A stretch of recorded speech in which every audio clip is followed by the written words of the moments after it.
గాయపడిన గుండెను మాటలతో వేధించిరే, మౌనమై వెలివేసిరే. మీకు మనకు ఎన్నోసార్లు అనుభవం అవుతుందండి. కొంతమంది ఏం చేస్తారంటే మౌనం అయిపోతారు, అంతే ఏం చేయరు. మనకు తెలియకుండా తెలిసిపోతుంది మనల్ని వెలివేశారు వాళ్ళని. అట్లాంటివి నేను చూసా. సో అందుకనే అంటే బాధపడి ఉంటారు చాలా తల్లి, మీరు చాలా బాధపడ్డాను. బట్ ఆ టైంలో దేవుని ప్రేమను ఎక్కువ చూశాను స్వప్న గారు. నేను చెప్తున్నా, లోకంలో ఏది కోల్పోయినా దేవుడు ఎట్లా అంటే ప్రవాహం లాంటి వాడు ఆయన. ఎంత గుంత పడితే అంత నింపుతాడు. మీకు అర్థమవుతుందా? ప్రవాహము, మీరు వర్షపు నీళ్ళు చూడండి, గుంత ఎంత ఉంటే ఆ గుంత అంతా నిండిపోతుంది, ఇంకా లోతుంటే ఇంకా నిండుతుంది. అట్లాగూ నేను ఎంత లోతుగా గాయపడ్డానో అంత లోతుగా దేవుని ప్రేమను చూసా. I'm proud of course. మీరంతా అలాంటి పాటలు రావండి, ఎందుకంటే మీరు చాలా హాయిగా మాట్లాడుతున్నట్టు రాస్తారు పాటలని. అవునండి. అలాగే మా అందరికీ కోరిక ఏంటంటే మీరు తెలుసులే, తెలుసును డాడీ, తెలుసును డాడీ తెలుసును, పప్పా తెలుసును, నీకు తెలుసును అంటే నీకు తెలుసు అని నాకు తెలిసింది అనేది చాలా బ్యూటిఫుల్ వర్డ్ అండి. అది బ్యూటిఫుల్. రెండు వైపుల నుంచి కమ్యూనికేషన్ జరుగుతున్నట్టు. అదే మీరు ఆలోచించండి. నీకు తెలుసు అని ఇప్పుడు నాకు తెలిసిందంటే ఎన్నోసార్లు చదివినా నా బైబిల్. ఏమని ఉంది అక్కడ? ఆకాశ పక్షులను చూడుడి, అవి విత్తవు కోయవు, కొట్లల్లో కూర్చుకొనవు, అయినను మీ పరలోకపు తండ్రి వాటిని పోషిస్తున్నాడు. మిమ్మల్ని పోషించడా? మీరు వాటికంటే శ్రేష్ఠులు కాదా? డాడీ ప్రేమ చూడండి, బ్యూటిఫుల్ అండి. అప్పుడు నాకు అనిపించింది, ఎన్నోసార్లు చదివినా, కానీ నా గాయంలో చదివినప్పుడు అది ఏదో అర్థమైంది నా లోపల. ఏం అర్థమైందంటే, నాకు నా పిల్లల్ని పోషించడానికి నేను ఎట్లా బ్రతకాలి, పిల్లల్ని ఒంటరిగా ఎట్లా తీసుకెళ్ళాలి అనేదంతా నాకు అవసరమాన్ని నా డాడీకి తెలుసని ఇప్పుడు నాకు తెలిసింది. అందుకే అవన్నీ అమర్చి సమకూర్చి అందుకే రాసా, తెలుసును డాడీ తెలుసును, పప్పా తెలుసునే, నీకు తెలుసును, నీకు తెలుసునని నాకు తెలిసేను, నీకు తెలుసునని నాకు తెలిసేను. ఇప్పుడు డాడీ నీకు, మీ డాడీ అండి మీకు ఏదైనా గిఫ్ట్ కొనియాలనేది, మీకు ఒక ఇల్లు కొనియాలనేది మీకు ముందుగా తెలిసిందనుకో, డాడీ ఇట్లా ఎట్లుంటుంది మనకు, అరే మా డాడీ నువ్వేం చేయాలనుకుంటున్నా నాకు తెలిసిపోయేదని ఆ ఆనందం వేరండి. అందుకే రాసా, అడగక ముందే తెలుసును, అవసరమని తెలుసును, ఇవ్వాలని నీకు తెలుసును, కానీ ఇచ్చే సమయము తెలుసును, తెలుసును డాడీ తెలుసును, పప్పా తెలుసునే, నీకు తెలుసును, నీకు తెలిసేనని నాకు తెలిసేను, నీకు తెలుసునని నాకు తెలిసేను. అందులో ఒకటి రాసా, 5 కిలోల బరువు వేరండి, 100 కిలోల బరువు వేరు. స్వప్న గారు 5 కిలోల బరువు కొంచెం తగ్గుతుంది, 100 కిలోలది చాలా ఎక్కువ తగ్గుతుంది. సో నేను వెళ్ళే గాయం 100 కిలోలు అది. అందుకని ఈ పాట, ఈ రెండవ వచనం ఏం రాశానంటే, గుండె బరువు ఎంత మోస్తున్నా నేను గాయం, గుండె బరువు తెలుసును, దాని నొప్పిలోతో తెలుసును. కత్తితో కోసినప్పుడు వచ్చే నొప్పి వేరండి, తేలుకుంటున్నప్పుడు వచ్చే నొప్పి వేరు. తేడా లేదా? 100% కాలిన వ్యక్తికి ఉన్న నొప్పి వేరు, తేడా లేదా? అది రాసా నేను. గుండె బరువు అంటే చాలా బాధ ఉంది ఒంటరిగా, తెలుసును, దాని నొప్పిలోతూ తెలుసును, కన్నీటి భాష అంటే ఒక్కోసారి అయితే ప్రేయర్ కూర్చొని కన్నీళ్ళు పోతుంటే ఏం మాట్లాడేదాన్ని కాదు, ఏడుస్తూ ఉంటే, ఎందుకంటే ఆయనకు తెలుసు నేను ఎందుకు ఏడుస్తున్నా. కన్నీటి భాష తెలుసును, హృదయ ఘోష తెలుసును, తెలుసును నానా తెలుసును, పప్పా తెలుసునే, నీకు తెలుసును, నీకు తెలుసునని నాకు తెలిసేను, నీకు తెలుసునని నాకు తెలిసేను. అట్లా రాశానండి. అది ఒక్కొక్క పాట మీకు ఎంత ఆనందం కదా. ఇప్పుడు పాడుతుంటే కూడా అండి నేను తట్టుకోలేని ఆనందం. ఏదో సింపుల్గా పాడడం రాదు స్వప్న గారు నాకు, ఏదో ఇట్లా ఎవరో చెప్తే పాడతామంటే నాకు రాదు, అది ఎక్స్ప్రెషన్ అంతా రావాలి నాకు. ఫస్ట్ అసలు మిమ్మల్ని చూసాక సోషల్ మీడియాలో ప్రసన్న గారు, so much of joy you have. Yes, ఎంత ఆనందం ఉంటుందంటే మీలో చూసి, అసలు జీవితం దేవుడు అన్ని సీరియస్గా చేసి పడేస్తాం మనం అన్నిటినీ. అవునండి, చాలా సీరియస్గా, అసలు ఒక అంటారు కదా, పదార్థంలో చేసేసాం, అవును. కానీ యథార్థం అది కాదు. అంతేనా? ఎగ్జాక్ట్లీ. మిమ్మల్ని చేసి నాకు కవిత్వం పుట్టుకొస్తాను చూడండి. సో మొత్తానికి అంటే ఈ జర్నీలో మీకు మోస్ట్ పెయిన్ఫుల్ మీ 18 years ఎక్స్పీరియన్స్ అప్పటిదేనా, లేక తర్వాత కూడా కష్టాలు పడుతూ మీకు ఇంకా గట్టిపడి మీరు? జిమ్మే అండి, అంతే. జిమ్లో ఎట్లా కష్టాలు పడి స్ట్రాంగ్ అవుతామో అంటే నేను అదే అంటున్నాను, పోరాడతాను నిత్యము విజయం అనేది తథ్యం. ఎప్పుడు కూడా కూల్ లైఫ్ ఉండదండి, చనిపోయేంత వరకు పోరాటం ఉంటుంది. ఎందుకంటే మీరు ఒక సైనికుని చూడండి, గంట సేపు కూర్చొని పొట్ట పెంచుతాడా? ఖచ్చితంగా ఎక్సర్సైజులు ఉంటాయి. లైఫ్ అన్నాక దేవుడు మనను ఎప్పుడు ఒకలాంటి పోరాటం గుండా వెళ్తూ దాన్ని జయించుకుంటూ వెళ్ళాలి, అది దేవుని చిత్తం. సో అది పెద్ద కాదు, అది అలవాటు అయిపోతుంది. ఇంకా ఫెయిత్ వాక్ అనేది అలవాటు అవుతుందండి. ఫెయిత్ వాక్ అదే ఎప్పుడైనా పడుతుంటారా ఫెయిత్ నుంచి బయటికి? ఎప్పుడు ఇంపాసిబుల్ అస్సలు. అంటే అది తాత్కాలికంగా అంటారు కదా మనకి, డిస్పేర్ అండ్ డార్క్నెస్. అంటే చీకటి అంటే ఏమిటి? వెలుతురుని చూడలేకపోవడం. భగవంతుడు అంటే మీరు మీ పద్ధతిలో భగవంతుని ప్రేమిస్తూ, మనుషులని ప్రేమిస్తూ, భగవంతుడు చెప్పిన విషయాలన్నీ నమ్ముతూ మీరు మీ జీవితాన్ని ఆచరిస్తున్నారు. అలాగా అన్ని సిస్టమ్స్లో ఎవరికి వారు వాళ్ళ సిస్టంలో ప్రేమిస్తున్నారు భగవంతుని. నేను అడిగేది ఏంటంటే, మీకు ఎప్పుడైనా స్పర్శ కలిగిందా? అంటే ఇలా డైరెక్ట్గా కలగడం ఓకే, ఎప్పుడైనా ధ్యానం చేస్తున్నప్పుడు కానీ have you ever seen God? Bible ఏముంటుందంటే అండి, ఆది యందు వాక్యం ఉండేను, వాక్యము దేవుని యొద్ద ఉండేను, వాక్యమే దేవుడై ఉండేను. నా వాయిస్ ఉందండి, నా వాయిస్ నా దగ్గర ఉంది, నా వాయిసే నేను. సో నాకు బైబిల్ ఇట్స్ ఇనఫ్. ఆయన వాక్ అది, ఆ వాక్కు శరీరధారిగా కృపాసత్య సంపూర్ణుడుగా మన మధ్య నివసించాను. నాకేంటంటే అండి, బైబిల్ చదివినప్పుడు చాలా రియాలిటీ అయిపోతుంది. ఎందుకంటే అది మనిషి బోధించేది కాదు, అది దేవుడు బోధిస్తాడు. అంటే గాడ్ హిమ్సెల్ఫ్ అ టీచర్, అది వేరే ఎక్కుతుంది మనకు. సో ఫెయిత్ అనేది ఎందుకు తగ్గదు అని అంటే అండి, సహవాసమును బట్టి ఫెయిత్ వస్తుంది. ముఖం తెలియని ఒక వ్యక్తి వచ్చి బండి ఎక్కంటే ఎక్కుతామా? మా సొంత అన్న పాప ఎక్కువ అంటే టక్కున ఎక్కుతా, ఎక్కడికని కూడా అడగకుండా. సహవాసం, దేవుడితో సహవాసం చేసి చేసి చేసి నాకు అర్థమైపోయింది దేవుడు వదలడని. నాకు అర్థమైపోయింది ఇంపాసిబుల్ నేను లేకుండా ఆయన ఉండటం. అంటే అందుకే నేను ఒక పాట రాశానండి, ఏంటంటే, నన్నే ప్రేమిస్తున్నావు ఇంకా ప్రేమిస్తున్నావు, యువరాణివి నీవన్నావు, మహారాణిలా చూస్తున్నావు. అందులో వచనం ఏముంటుంది తెలుసా? కష్టాల్లో ఉన్నప్పుడు, బాధల్లో ఉన్నా, అంటే మీరు చెప్పినట్టు చాలా గాయం గుండా ఉన్నప్పుడు ఈ పాట వచ్చింది. సాధారణంగా గాయం గుండా వచ్చినప్పుడు వదిలేసావా అనే పాటలు రావాలా, నాకు రాదు అది. నాకేం వచ్చిందంటే, ప్రార్థనే రాదుగా గుండేర్చనే మూగగా, మౌనమే భాషగా కన్నీరే స్వరమాయగా, ప్రార్థనే రాదుగా. ఆయన దగ్గరికి వెళ్ళి కూర్చుంటా ప్రేయర్కి, ప్రార్థన రాదు. గుండె ఏడ్చనే మూగగా, మౌనమే భాషగా కన్నీరే స్వరమాయగా. అయినా ఒకటి తెలుసు, ప్రేమిస్తున్నావు ఇంకా ప్రేమిస్తున్నావు, యువరాణివి నీవన్నావు, మహారాణిగా చూస్తున్నావు. అంటే నాకు ఆ ప్రాస బ్యూటిఫుల్ గా కుదిరిపోయింది. ఒకసారి వింటే వచ్చేసి అలా పాడారు. అదే, ఎంత ఇరుకైన దారి కాదా అంటే, నా దారి చాలా ఇరుకుకుంది, అందరూ వదిలేసి. ఇరుకైన దారి కాదా, గాయములు రేపే బాధ, ఎటెల్లునో ఈ కదా, ఏకాకినయ్యా కదా. అయినా ప్రేమిస్తున్నావు ఇంకా ప్రేమిస్తున్నావు, యువరాణివి నీవన్నావు, మహారాణిలా చూస్తున్నావు. వచనాలన్నీ గాయమే, కానీ నాకు ఒకటి తెలుసు, ఆయన నన్ను ప్రేమిస్తున్నాడు. అదే ధన్యులు అవుతారు. అంటే అలాంటి ఒక నమ్మకం, ఫెయిత్.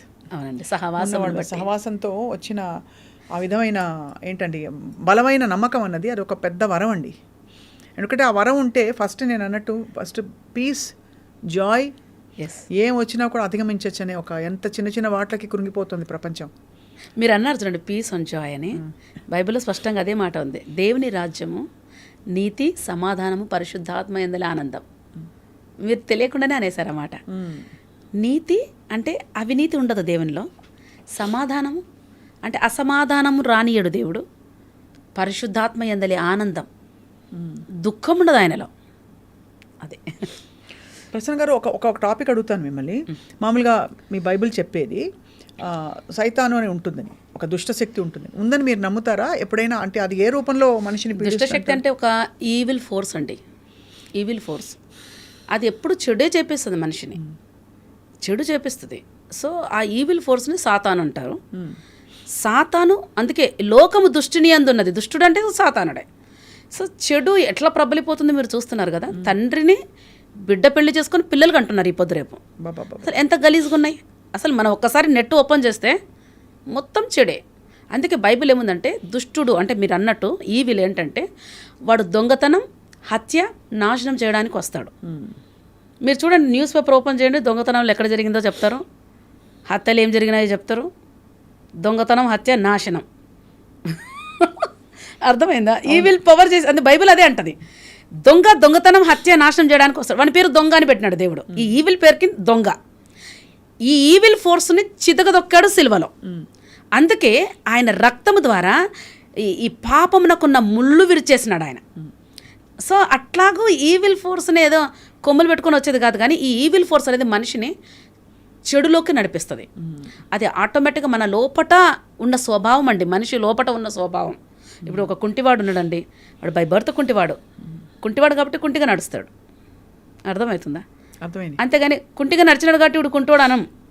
కుంటోడు కాబట్టి కుంటిగా నడిచాడు. మనిషే పాపపు స్వభావంతో ఉన్నాడు కనుక పాపం చేస్తాడు. ఆ పాపపు ముళ్ళును విరిచి సిలువలో పెనాల్టీ కట్టాడు. సో ఆయన ద్వారా రక్షణ, ఆయన ద్వారా వెలుగు సంబంధులు. అందుకే నేను వెలుగై ఉన్నాను లోకానికి, నువ్వు వెలుగై ఉన్నావు ఈ లోకానికి. ఈ తండ్రి ప్రేమ అండి ఇది. దుష్టుడు మనను దొంగలించలేడు వాడు. అవును, అంతే కదా. అందుకే నేను మంచి కాపరి తన గొర్రెల కొరకు ప్రాణం పెట్టినానంది. అదండి దేవుడు చేసింది.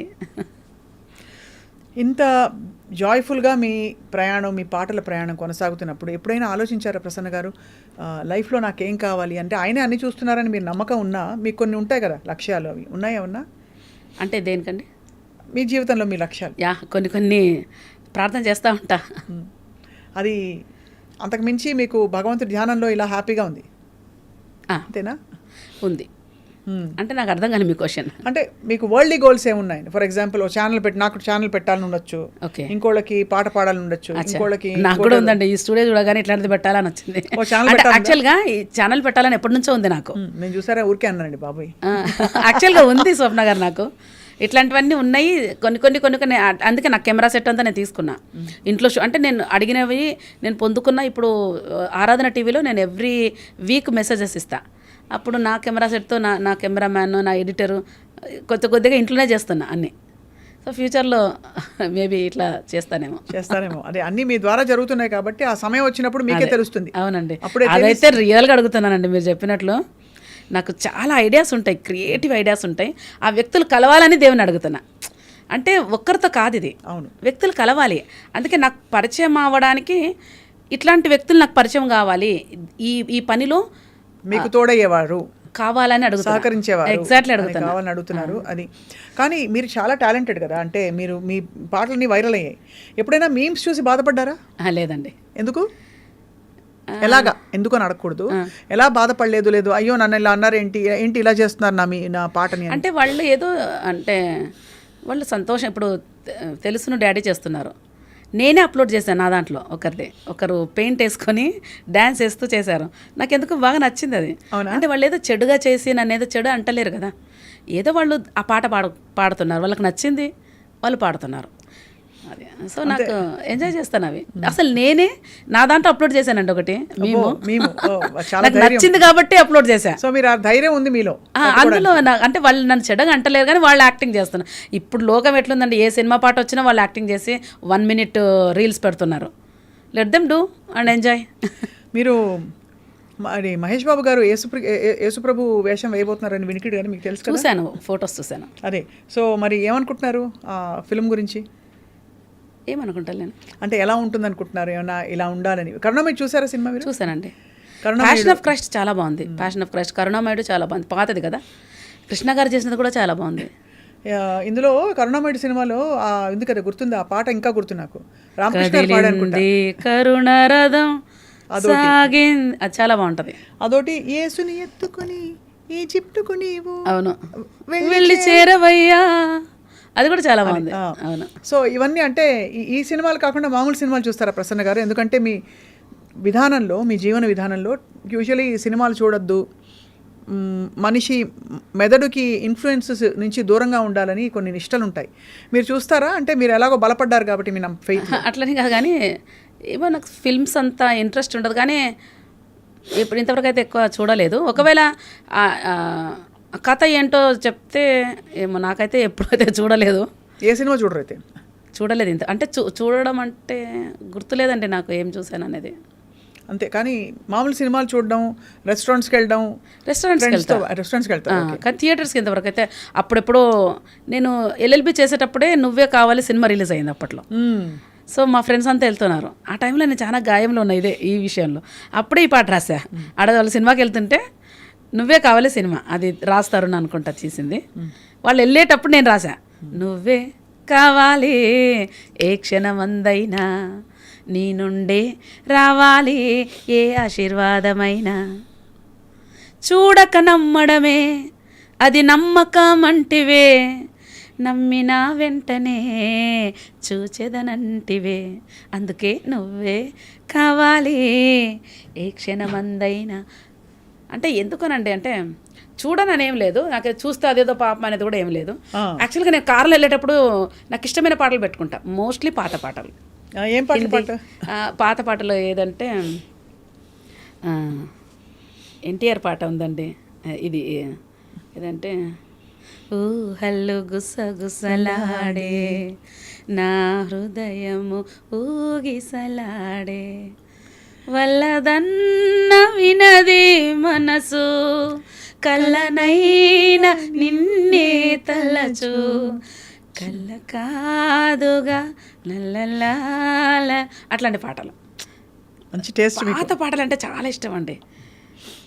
కళ్ళ ఇదని నిజమిదని తెలియదులే బ్రతుకింతేనులే ఇంతేనులే, ఓ అట్లాంటి పాత పాటలు చాలా ఇష్టపడతా. డుబుడు బుడుబుడు అనే నాకు ఇష్టం ఉండదు అసలు. ఒకసారి అంటే ఇంకోసారి గుర్తుండదు, నాకు డిస్టర్బెన్స్ అనిపిస్తుంది అవన్నీ.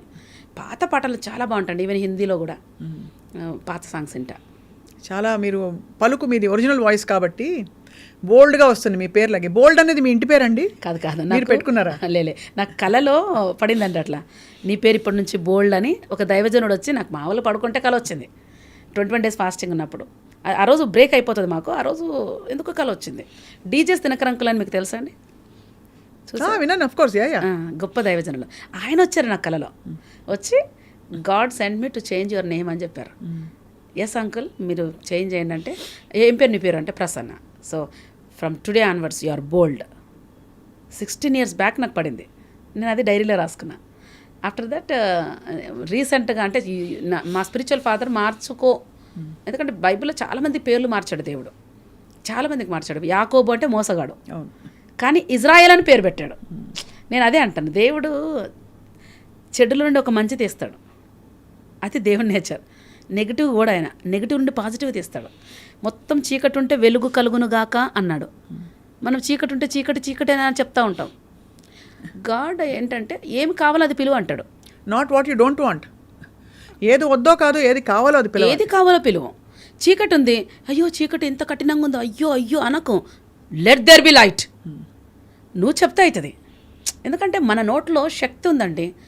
నెగిటివ్ మాట్లాడితే నెగిటివే జరుగుతుంది, పాజిటివ్ మాట్లాడాలి. ఎందుకంటే మనం గాడ్స్ క్రియేషన్, ఆయన స్వరూపంలో ఉన్నాం. దేవుడు ఎప్పుడు కూడా నెగిటివ్ మాట్లాడు ఆయన. అందుకే మనన్ను కూడా దేవుడు ఏమంటే నువ్వు పాజిటివ్గా మాట్లాడు అంటాడు. అదే ఇప్పుడు లెట్ దేర్ బి లైట్ అంటే, చూడు చీకటి చూసి దేవుడు వెలుగు కలుగును గాక అన్నప్పుడు ఇమ్మీడియట్గా దెర్ వాజ్ లైట్ అని ఉంది చూడండి. అట్లాగే మనకేం కావాలో పిలవాలి. లాజరు చనిపోతాడు, చనిపోయిన వ్యక్తిని తీసేటప్పుడు ఆవిడంటది స్మెల్ వస్తుంది తెరవకండి అంటాడు. దేవుడు అంటాడు ఆయన పునరుద్ధానము, ఆయన రిజరక్షన్, పునరుద్ధానం జీవం నేనే అన్నప్పుడు లాజరు బయటికి రా, చనిపోయినని పిలిస్తే బయటకు రావటం. అంటే దాన్ని బట్టి మనకేం తెలుస్తుంది అంటే, నెగిటివ్ను చూసి ఏడవడానికి మనం పుట్టలే, నెగిటివ్లో నుండి పాజిటివ్ తీసుకురావడానికి మనం పుట్టాం. అంతే కదా. అదే beautifully said. It gives so much hope to, ఎంతమందికి మంచి హోప్, మంచి ధైర్యం. అండ్ అలాగే ఈ క్రిస్మస్ సీజన్, మామూలుగా క్రిస్మస్ పండుగ ఎలా చేసుకుంటారు ప్రసన్న గారు మీరు? నాకేమనిపిస్తుంది అంటే అది పండగ అంటే అది సపరేట్ ఉంటుంది నాకు. ఎవ్రీడే ఆయన నా కొరకు పుట్టాడు కదా అనేది బియాండ్ మెజర్ ఆనందపడతాను నేను. నాకు ఒక డేటు దానికి లిమిట్గా ఉండదు నాకు. ఈవెన్ క్రిస్మస్ ఉంది కదా, నేను కనీసం షాపింగ్ కూడా చేయలేదు. నాకు ఇంట్రెస్ట్ కూడా ఉండదు. ఏదో ఉన్నది కట్టేస్తాను. నాకున్నవి ఏవైతే ఉన్నాయో ఇతరులకు ఇవ్వడానికి ఇష్టపడతా. నాకు ఇచ్చేది గిఫ్ట్లు వస్తూనే ఉంటాయి. సో నేను అంతా ఏదో ఒక రోజుకి లిమిట్ కాదు, లేదంటే ఒక టైంకి లిమిట్ కాదు. ఇది టైమ్లెస్ అండి నాది. యు ఆర్ ఆఫ్ కోర్స్ డెఫినెట్గా.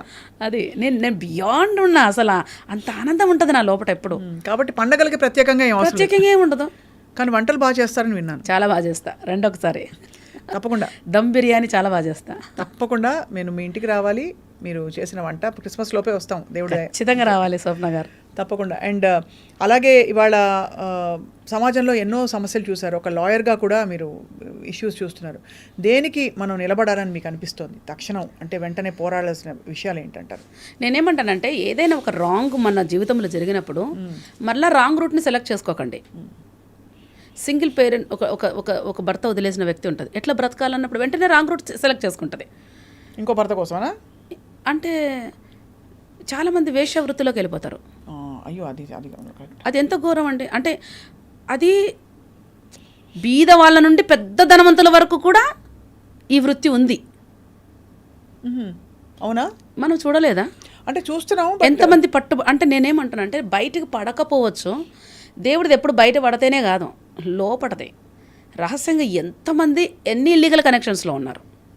నేను అంటున్నా రాంగ్ కనెక్షన్ రైట్ జీవితాన్ని తీసుకురాలేదు. రాంగ్ రూటు రైట్ గోల్ ఉండదు. దేవుడిది ఎప్పుడైనా అండి ఆయన పరిశుద్ధుడు. పరిశుద్ధత లేకుండా దేవుని ఎవడు చూడడు అని ఉంది. అసలు ఎవరు చూడలేరు పరిశుద్ధత లేకుండా.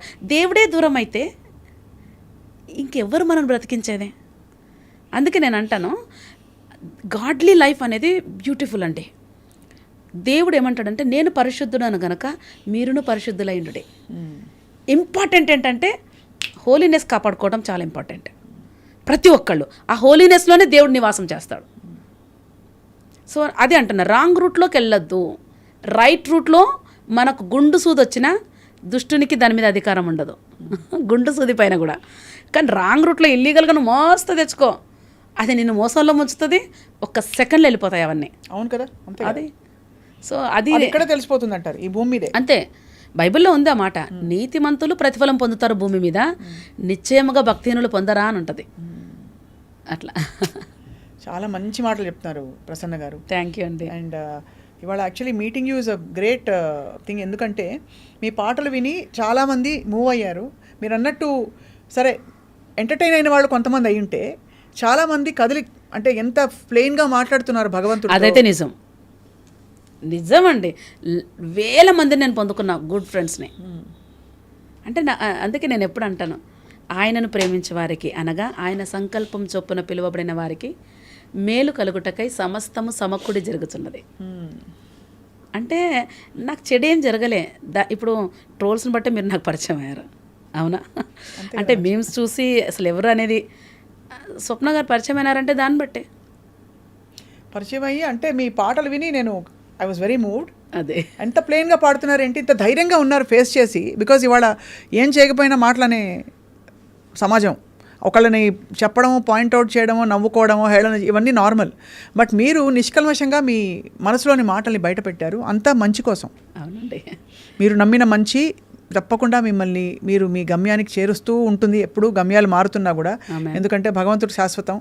ఇవన్నీ తాత్కాలిక లౌకిక గమ్యాలన్నీ అవి వస్తాయి పోతాయి. But it is such a Joy meeting you Prasanna గారు. థ్యాంక్ యూ స్వప్న గారు. I look forward to singing more with you some time. కలిసి పాడుకుందాం ఒక రోజు పాట. థ్యాంక్ యూ సో మచ్ అండి. నమస్తే. Thank you. God bless you.